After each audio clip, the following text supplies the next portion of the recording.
In Tennessee this morning, residents and officials coping with the aftermath of deadly flooding that's claimed at least 4 lives. Officials say the disaster would have been far worse if not for the work of swiftwater rescue teams who saved dozens from fast-rising waters. A major interstate, I-24, under 3 feet of water for hours. Civilians like 22-year-old Troy Plemons springing into action too. Seen in this dramatic video breaking the window of a submerged car to rescue a woman trapped inside. I was like, you gotta get out, you gotta get out. Less than a minute later, Plemons says the woman's car went completely underwater. I think I was put there for a reason. I think I was meant to be there to help that lady. Officials say a record amount of rain Tuesday night took everyone by surprise. When you look at it and it's 2 inches deep and the next thing you know it's 4 feet deep, that's something you've never seen before. Similar scenes unfolding in northern Georgia, where apartments and homes like these are now uninhabitable. About 100 people evacuated, many by boat, returning to shattered lives. You see, it's pretty bad. I mean, everything, it's total loss.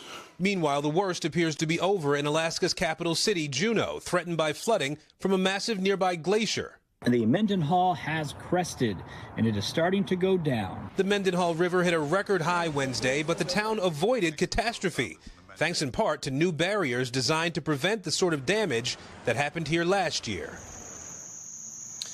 And while you guys in the Northeast are getting a bit of a reprieve from the big-time heat that we've been seeing this week in so many places, the storms last night really gummed up air travel around a good chunk of the Mid-Atlantic and the Northeast. We know that already just this morning, FlightAware is showing more than 100 delays and cancellations, and that could grow as the day heats up and the storm's potential grows too. Correct? Aaron Gilchrist for us there in Tennessee. Aaron, thank you. It sets us up for Dylan, who's in for Al this morning. Lots to watch there. There certainly is. 6.5 inches of rain fell near Chattanooga, Tennessee yesterday. And, of course, it takes a while for those rivers to go back down below those flood levels. Right now, we have our heaviest rain falling across south central North Carolina, also parts of central South Carolina, even down into Georgia. We have some of that heavier rain, too. But we are looking at most of our flooding rain today through Virginia and into northeastern North Carolina, where we are expecting those thunderstorms to fire up later on today. It's hot, it's humid, the air holds a lot of moisture, which is why we'll see those heavier downpours.